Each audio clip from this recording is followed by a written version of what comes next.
ओम नमो भगवते वासुदेवाय नमः।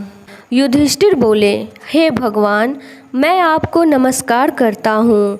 वैशाख मास के कृष्ण पक्ष की एकादशी का क्या नाम है, उसकी कथा क्या है, आप विस्तार पूर्वक मुझसे कहिए। श्री कृष्ण कहने लगे, हे राजेश्वर, इस एकादशी का नाम वरुथिनी है। यह सौभाग्य देने वाली, सब पापों को नष्ट करने वाली तथा अंत में मोक्ष देने वाली है। इसकी कथा इस प्रकार है। प्राचीन काल में नर्मदा नदी के तट पर मानधाता नामक राजा राज्य करता था। वह अत्यंत दानशील तथा तपस्वी था।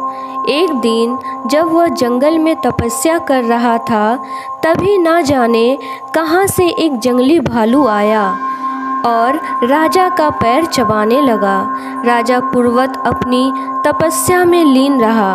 कुछ देर बाद पैर चबाते चबाते भालू राजा को घसीटकर पास के जंगल में ले गया। राजा बहुत घबराया, मगर तापस धर्म अनुकूल उसने क्रोध और हिंसा न करके भगवान विष्णु से प्रार्थना की। करुणा भाव से भगवान विष्णु को पुकारा।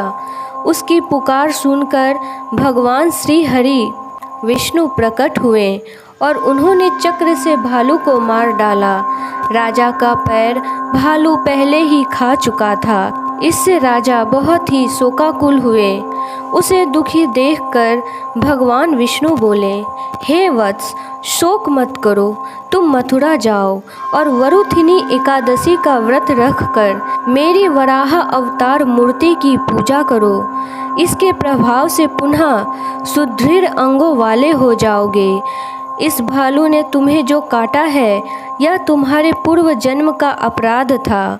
भगवान की आज्ञा मानकर राजा मानधाता ने मथुरा जाकर श्रद्धापूर्वक वरुथिनी एकादशी का व्रत किया। इसके प्रभाव से राजा शीघ्र ही पुनः सुंदर और संपूर्ण अंगों वाले हो गए। इसी एकादशी के प्रभाव से राजा मानधाता स्वर्ग को गए। जो भी व्यक्ति भय से पीड़ित है, उसे वरुथिनी एकादशी का व्रत रखकर भगवान विष्णु का स्मरण करना चाहिए। इस व्रत को करने से समस्त पापों का नाश होकर अंत में मोक्ष मिलता है। राधे राधे।